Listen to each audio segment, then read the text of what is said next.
After a day of bloodshed that saw 3 killed in Sri Lanka, the Prime Minister tendering his resignation along that of his cabinet, Mahinda Rajapaksa, saying he's doing it in the name of having a unity government to confront that country's economic meltdown.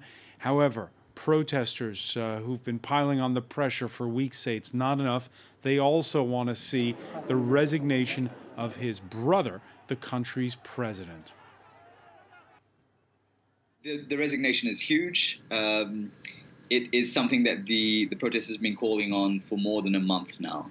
And it's not just Prime Minister Mahinda Rajapaksa who is perhaps the most, or almost certainly the most powerful political figure in the Rajapaksa family, and the figure on which Gotabaya Rajapaksa, his brother, the president, rode into power on, based partly on his credibility. So his resigning is big and is a big problem for the family. And you'd think that Gotabaya Rajapaksa, the president, his resignation would have to follow not too far after this. There is a certain amount of kind of doubt on this because the violence that was spurred today did seem to be very, very closely tied to the Prime Minister Mahinda Rajapaksa.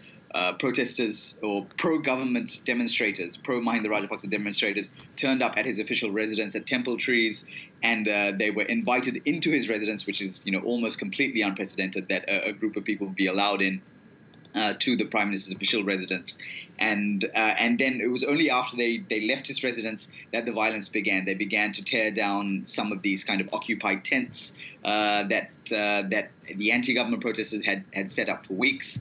And then they went on to a further protest site down the road and broke down that protest site and also set fire to certain structures there as well. So there's been this has probably been the most violent day in the protests, spurred by the pro-Mahinda Rajapaksa protesters, but also in the last couple of hours, in the last 1 hour and 90 minutes, we've also seen violence from the other side. We've also seen the anti-government protesters respond to that violence by instigating violence of their own. There's been reports of government ministers and government MPs having their homes or vehicles also set alight. So it is a little bit of an intense situation in Sri Lanka at the moment, where you don't know where it'll stop. The escalation seems to continue. At right this moment, the violence seems to be taking a step up.